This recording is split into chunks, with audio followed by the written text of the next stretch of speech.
Hello friends, मैं study with किसान channel से बोल रहा हूँ। जैसा कि हम सब लोग जानते हैं कि देखिए एक नया गवर्नमेंट ने एक नया सिलेबस जारी किया है, ठीक ना। जैसे यूपी ट्रिपल एससी का अगर एग्जाम देना है आपको, तो उससे पहले आपको एक प्रीलिम देना पड़ेगा, ठीक ना। प्रीलिम में क्या है, एक पेट ला दिया है। जैसे आपको लेखपाल देना है, वीडियो देना है और सारी यूपी ट्रिपल एससी की जितनी सारी वैकेंसियां है, अगर उसको भरना है फॉर्म, तो पहले पेट को आपको क्वालिफाई करना पड़ेगा, तब जाकर के आप उसका फॉर्म भर सकते हैं। आप सब लोग जानते होंगे क्योंकि बहुत पहले चर्चा थी, आ भी गया है और इसका फॉर्म भी भरा जा रहा है, ठीक ना। तो देखिए जो पेट है, पेट में क्या है कि 100 नंबर का इसमें पूछेगा आपका। 100 नंबर में आपको जो डिसाइड करेगी गवर्नमेंट कितना मेरिट जाएगा, ठीक। तो इसमें हम पहले दिन की क्लास में हम इसके पाठ्यक्रम यानी सिलेबस पे चर्चा करेंगे, ठीक ना। इसका क्या क्या सिलेबस है, क्या क्या गवर्नमेंट ने इसका सिलेबस रखा है, हमें कितना क्या पढ़ना है। क्योंकि हम कोई भी अगर एग्जाम देते हैं तो उसका सिलेबस जानना बहुत जरूरी होता है। जब तक हम सिलेबस को अच्छी तरह से पढ़ नहीं सकते, जब तक हम सिलेबस को अच्छी तरह से जानेंगे नहीं, तब तक हम उसके बारे में कुछ पढ़ नहीं सकते, ठीक ना। तो हम कुछ भी क्या पढ़ेंगे जब तक हम सिलेबस नहीं रहेगा। इतनी ढेर सारी बुकें हैं, इतनी ढेर सारी, जैसे इतिहास में क्या पढ़ना है, पॉलिटी में क्या पढ़ना है, ज्योग्राफी में क्या पढ़ना, क्योंकि ज्योग्राफी में बहुत सारा सिलेबस है, बहुत ढेर सारा है, तो उसे बहुत नहीं पढ़ना है। संविधान में बहुत है, शुरू से लेकर के लास्ट तक भारत का संवैधानिक विकास से लेकर के पूरा है, तो उसमें बहुत चीजें नहीं पढ़ना है, तो उसमें कट करके कुछ सिलेबस इसमें डाला गया है, ठीक ना। तो उसमें हमें क्या क्या पढ़ना है, तो आज हम पहले वीडियो में इसकी चर्चा करेंगे। हिंदी में हमें क्या पढ़ना है, हिंदी में बहुत सा है, तो उसमें कुछ 5-6 यूनिट उसको पढ़ना है, ठीक। मैथ हमें कितना यूनिट पढ़ना है, रीजनिंग हमें कितना यूनिट पढ़ना है, ठीक ना। तो करंट अफेयर्स में क्या क्या चीजें पढ़नी है, तो इसको जाने रहेंगे तो आसानी से हमें हमारा सिलेबस कवर होगा। अब इसको यूनिट वाइज, टॉपिक वाइज पढ़ते हुए आगे बढ़ेंगे, और जिससे हमें आसानी होगी कोई चीज पढ़ने के लिए हमें आसानी होगी पढ़ने के लिए, ठीक। तो आइए हम पहले दिन इस पाठ्यक्रम पे चर्चा करते हैं। इसका सिलेबस किस तरह से होगा इसको देखते हैं हम, ठीक। पेट का पाठ्यक्रम क्या होगा, ठीक ना। इतिहास में हमें देखिए, इतिहास जब पढ़ते थे, इतिहास में 3 आता है, एक मॉडर्न आता है, एक एशियंट आता है, ठीक, एक मिडवल आता है। तो मॉडर्न में हमें कितना पढ़ना है, एशियंट में हमें कितना पढ़ना है, और मिडवल में हमें कितना पढ़ना है, ठीक। तीनों इतिहास मिलाकर के, बहुत ढेर सारा इसमें नहीं है, तीनों इतिहास मिलाकर के इसमें दिया गया है। कुछ टॉपिक इसमें दिए हैं, तो जो टॉपिक दिया गया है उसी को हम कवर करेंगे, ठीक है। तो इसको आइए हम देखते हैं। इसमें फिर एक इकोनॉमिक्स का है, इकोनॉमिक्स में भी कुछ इसमें हमें पढ़ना है। इकोनॉमिक्स में क्या क्या, जैसे पंचवर्षीय योजनाएं हो गए, जैसे जीएसटी हो गया, कृषि पर आधारित जितने भी हो गए, हरित क्रांति हो गया, ठीक, श्वेत क्रांति हो गया, तो इसको हमें पढ़ना है, ठीक है। आइए देखते हैं इसको। तो सिलेबस हमने यहाँ पे लिखा हुआ है, तो इसको हम सिलेबस को देख लेते हैं क्या क्या। देखिए इतिहास कुल मिलाकर के जीके का पोर्शन 50 नंबर का पूछेगा, और 50 नंबर में क्या क्या आएगा उसको हम देखते हैं। तो पहला देखिए भारतीय इतिहास में कौन कौन से टॉपिक हमें पढ़ना है, ठीक है। भारतीय इतिहास में हमें कौन कौन से टॉपिक पढ़ना है इसको देखते हैं। देखिए पहला क्या है, भारतीय इतिहास में हमें सिंधु घाटी सभ्यता में क्या पढ़ना है। सिंधु घाटी सभ्यता का विकास कहाँ हुआ था, किन नदियों में इसे खोज हुई थी, इसके साक्ष्य क्या क्या थे, इसमें हमें पढ़ना है। फिर वैदिक संस्कृति पढ़ना है। फिर बौद्ध धर्म में गौतम बुद्ध को पढ़ना वाली, गौतम बुद्ध का जीवन और उनकी शिक्षाएं, ठीक, क्या क्या उन्होंने शिक्षा ली थी और उनके जीवन के बारे में क्या है। जैन धर्म में महावीर को पढ़ना, महावीर के जीवन और उनकी शिक्षाएं पढ़ना है। उसके बाद मौर्य वंश आता है, मौर्य वंश के सम्राट अशोक को पढ़ना है। बोलिए किसको पढ़ना है, सम्राट अशोक को पढ़ना है। फिर गुप्त वंश में समुद्रगुप्त और चंद्रगुप्त द्वितीय को पढ़ना है। उसके बाद हर्षवर्धन काल आता है, फिर राजपूत, फिर सल्तनत काल, मुगल साम्राज्य, फिर मराठा, ठीक ना। ये आपका मध्य इतिहास में आ जाता है। फिर आपका ब्रिटिश राज का उद्भव एवं प्रथम स्वतंत्रता संग्राम मतलब 1857 की क्रांति को हमें इसमें पढ़ना है, ठीक। उसके बाद ब्रिटिश राज के सामाजिक आर्थिक प्रभाव, ब्रिटिश राज के काल में क्या क्या समाज में परिवर्तन हुए, ठीक है। जैसे सती प्रथा क्रांत हुआ, विधवा विवाह क्रांत हुआ, बाल विवाह, ये सब तमाम तरह की, ठीक, सामाजिक है। तो आर्थिक प्रभाव भी इसको हम देखेंगे। उसके बाद आता है इसका द्वितीय यूनिट में पढ़ेंगे हम भारतीय राष्ट्रीय आंदोलन, ठीक ना। क्या पढ़ेंगे, भारतीय राष्ट्रीय आंदोलन में भी कौन कौन से टॉपिक पढ़ना उसको देखते हैं। इसमें स्वाधीनता आंदोलन प्रारंभिक विषय, उसके बाद स्वदेशी एवं सविनय अवज्ञा आंदोलन जो महात्मा गांधी से संबंधित है, उसमें महात्मा गांधी के जीवन परिचय को पढ़ना और महात्मा गांधी के पूरे जो उन्होंने स्वदेशी आंदोलन और स्वज्ञा आंदोलन के महात्मा गांधी के बारे में पढ़ना है। ठीक, क्रांतिकारी आंदोलन, उसके बाद उग्र राष्ट्र का उदय, ठीक है ना, विधायी संशोधन तथा ब्रिटिश एक्ट 1935, ब्रिटिश एक्ट 1935 के बारे में पढ़ना। हमें यहाँ पे पूरा एक्ट नहीं पढ़ना है, ठीक ना, ओनली ब्रिटिश एक्ट 1935। ठीक, उसके बाद आता है भारत छोड़ो आंदोलन। भारत छोड़ो आंदोलन जब 1947 में आया था, फिर आजाद हिंद फौज पढ़ना। आजाद हिंद फौज में हमें नेताजी सुभाष चंद्र को भी पढ़ना है, ठीक है, नेताजी सुभाष चंद्र बोस को भी इसमें पढ़ना है। ये आपका इतिहास हो गया, इतिहास का 5 नंबर का है, और भारतीय राष्ट्रीय आंदोलन 10 नंबर का हो गया। उसके बाद आएंगे अब भारत और विश्व का भूगोल। भारत और विश्व के भूगोल में देखिए हमें क्या क्या कवर करना, क्या क्या पढ़ना है। भारत देखिए, भारत और विश्व में नदी एवं नदी घाटियां पढ़ना है, ठीक है, नदी का उद्गम स्थल, कौन सी नदी कहाँ से निकलती है, तो इसकी सहायक नदी कौन सी है, जैसे गंगा हो गया, यमुना हो गया भारत में, ठीक, ब्रह्मपुत्र नदी है, ठीक, गोदावरी हो गई, कृष्णा हो गई। तो मेन जो नदियां इसको हमें पढ़ना है, ठीक है। भूजल संसाधन, ठीक है ना, भूजल संसाधन मतलब भूमिगत जल जहाँ से जल की प्राप्ति होती है, तो भूजल संसाधन पढ़ना है इसमें। ठीक, पर्वत, पहाड़ और हिमनद, ठीक ना, पर्वत जैसे भारत के पर्वत पढ़ना है, विश्व के पर्वत पढ़ना है, ठीक, पर्वतों की स्थिति पढ़ना है। फिर मरुस्थल पढ़ना है, भारत और विश्व शुष्क पढ़ना है, भारत के मरुस्थल शुष्क क्षेत्र, ये क्या हो जाएगा, शुष्क क्षेत्र, ये पढ़ना है आपको। वन, भारत और विश्व के वनों को पढ़ना है, ठीक है।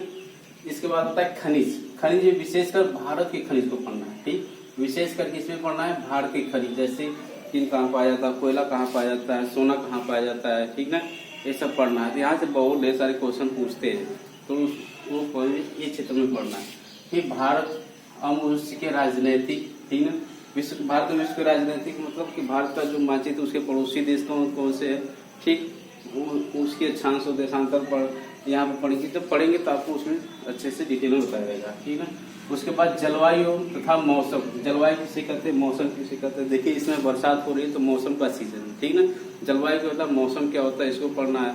जैसे कि वायुमंडल में अल्पकालिक समय में जो घटनाएं घटती है उसे हम क्या कहते हैं, मौसम कहते हैं, ठीक ना। वायुमंडल में जो दीर्घकालिक समय में घटनाएं घटती है उसे हम क्या कहते हैं, जलवायु कहते हैं, ठीक।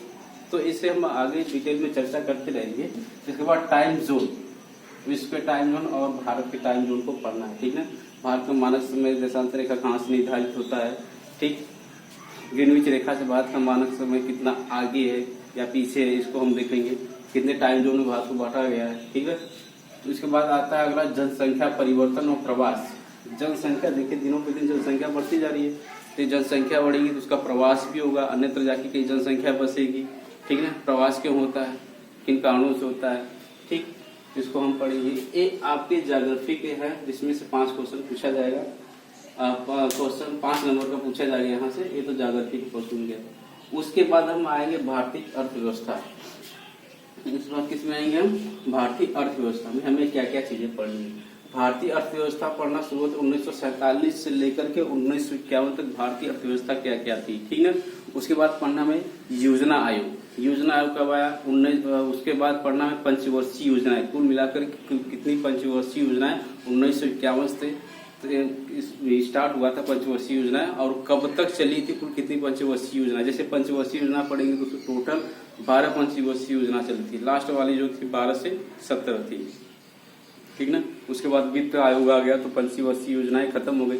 तो पंचवर्षीय योजना में क्या क्या हुआ था, जैसे प्रथम पंचवर्षीय योजना में सबसे अधिक किसका मतलब किस पे जोर दिया गया था, द्वितीय पंचवर्षीय योजना में किसको जोर दिया गया था, और इसी किस पंचवर्षीय योजना में बैंकों का राष्ट्रीयकरण होता है, ठीक ना। ये सब चीजें हमें पढ़ना होता है। मिश्रित अर्थव्यवस्था का विकास। मिश्रित अर्थव्यवस्था में देखिए जैसे अर्थव्यवस्था देखेंगे तो 3 प्रकार की होती है, जैसे पूंजीवादी अर्थव्यवस्था, सामाजिक जैसे निजी समाजवादी अर्थव्यवस्था, ठीक ना, और मिश्रित अर्थव्यवस्था। तो वो इस मिश्रित अर्थव्यवस्था पढ़ेंगे।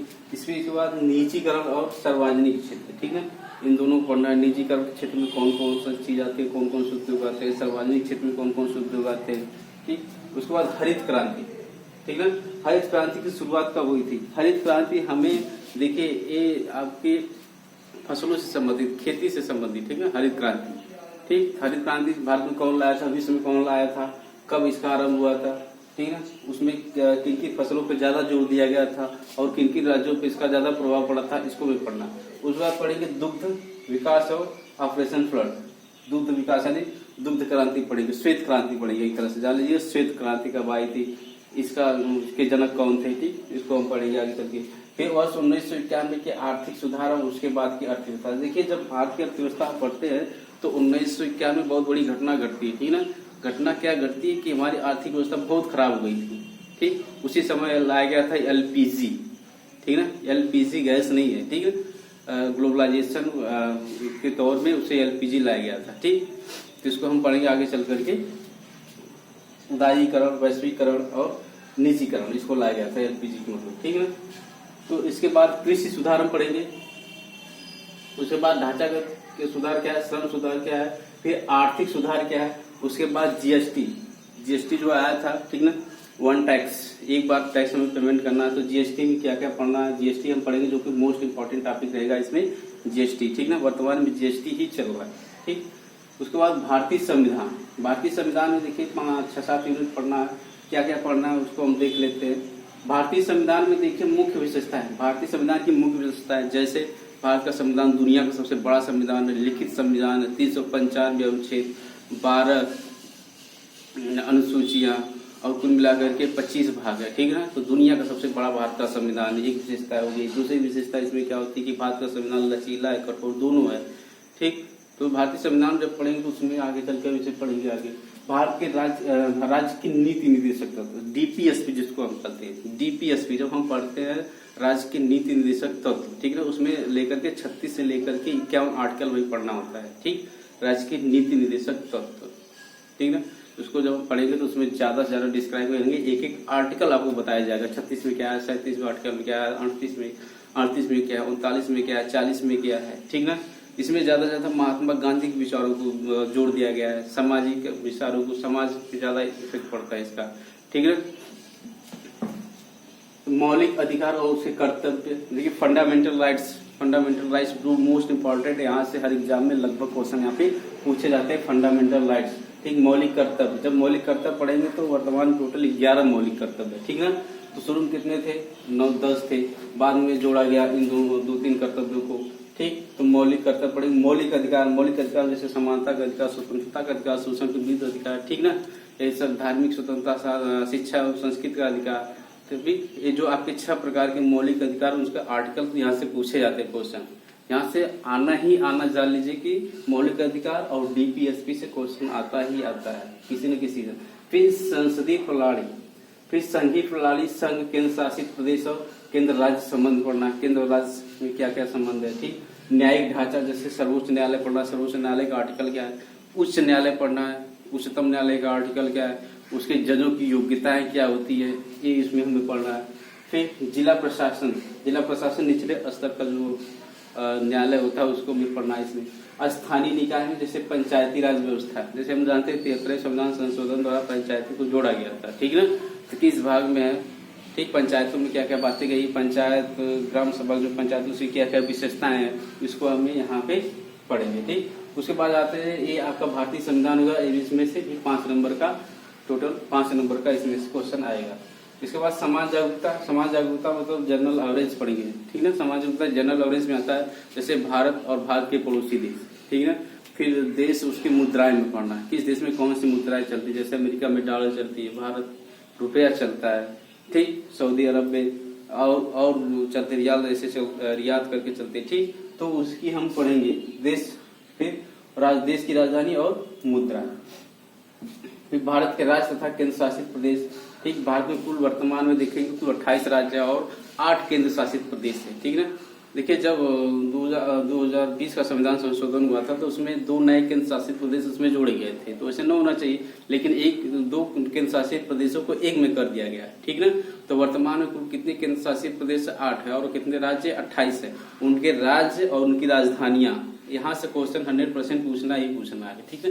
पेट देखिए, ये पेट है, प्रीलिमिनरी टेस्ट है, इसमें बहुत अंदर तक घुस के नहीं पूछेगा, ठीक ना। आपको जांचेगा कि आपको जनरल नॉलेज है कि नहीं है, क्या आपको आता है, ठीक ना।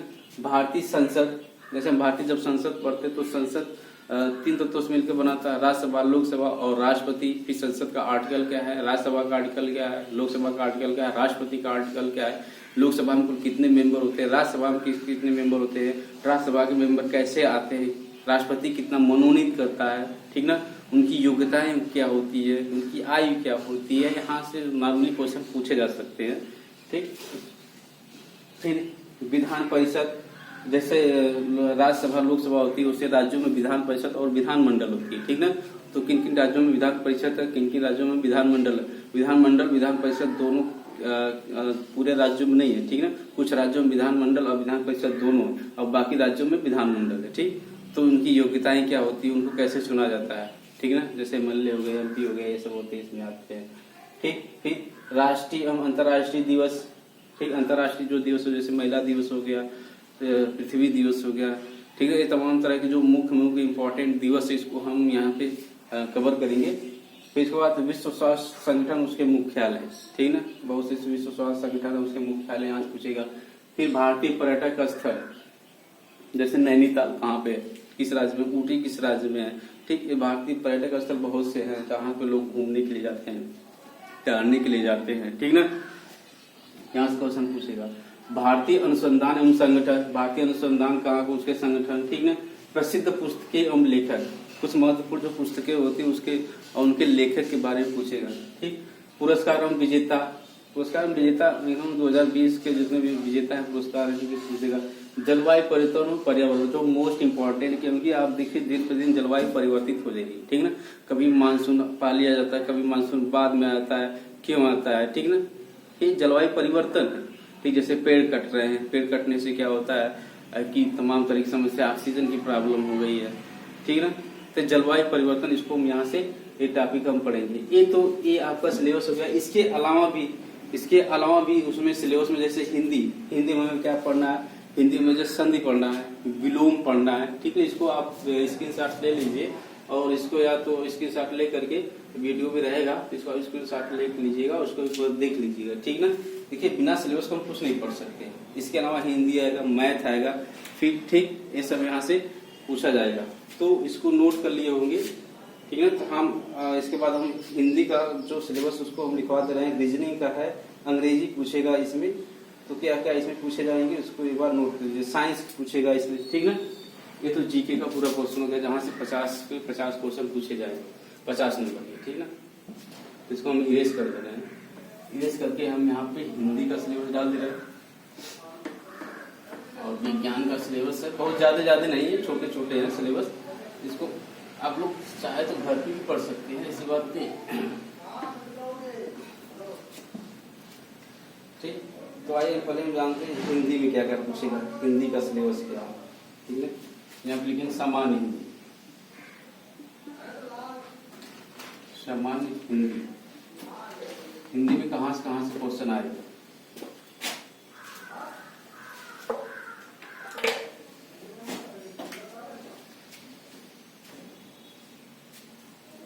हिंदी में देखिए पहला टॉपिक जो है संधि पूछेगा।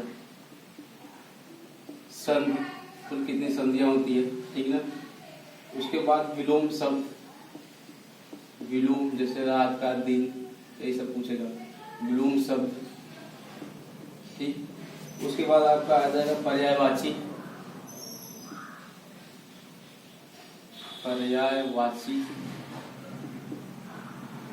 पर्यायवाची यहाँ से पूछेगा। वाक्यांशों के लिए एक शब्द, वाक्यांशों के लिए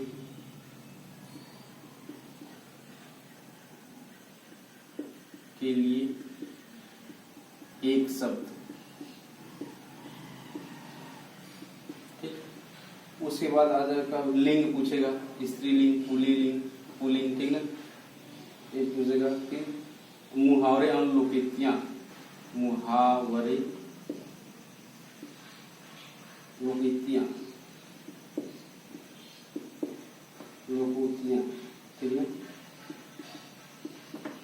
मुहावरे और लोकोक्तियां। इसके बाद आपका आ जाएगा समान अशुद्धियां, जैसे कोई शब्द अशुद्ध दिया है या शुद्ध दिया है, उसको शुद्ध करना है, समान अशुद्धियां, ठीक। यहाँ से पूछेगा। उसके बाद आ जाएगा लेखक एवं रचनाएं, गद्य एवं पद, लेखक एवं रचनाएं। इसमें क्या पूछेगा? गद्य एवं पद, गद्य एवं पद। जैसे हम नहीं पढ़ते, आज के इंटर पढ़ते थे, एग्जामों में आता तो छांट करके उसमें से क्वेश्चन दिया जाता था, करते थे, छांट के क्वेश्चन निकला होता था, तो उसमें से एक रहेगा ही गद्य एवं पद का। ठीक ना, ये आपका हिंदी का सिलेबस हो गया। उसके बाद हम अंग्रेजी में जा लेते हैं। अंग्रेजी में क्या है? अंग्रेजी में बस आपका यही पूछेगा, अंग्रेजी। अंग्रेजी में विशेष कुछ नहीं है, अंग्रेजी व्याकरण है, व्याकरण। और उसके बाद पूछेगा आपका अपठित गद्यांश पर आधारित प्रश्न, अपठित गद्यांश पर आधारित प्रश्न।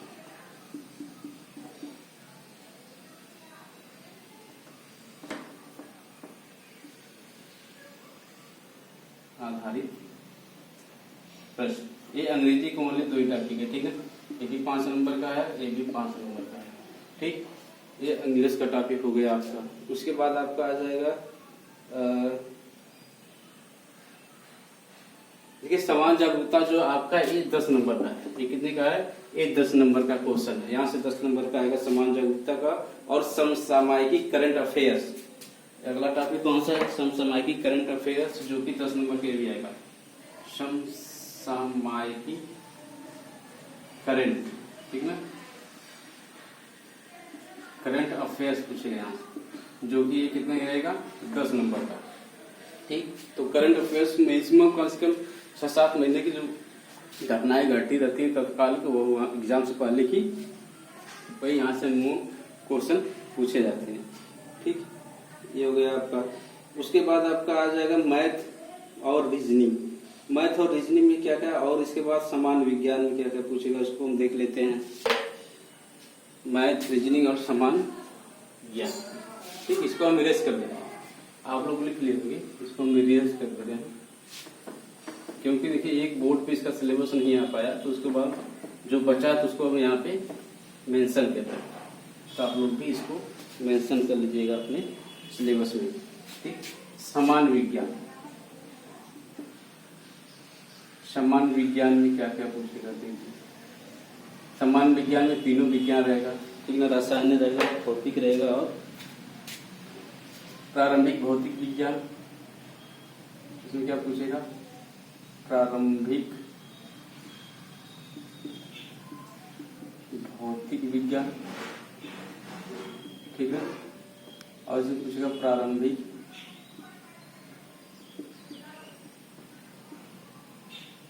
रसायन विज्ञान।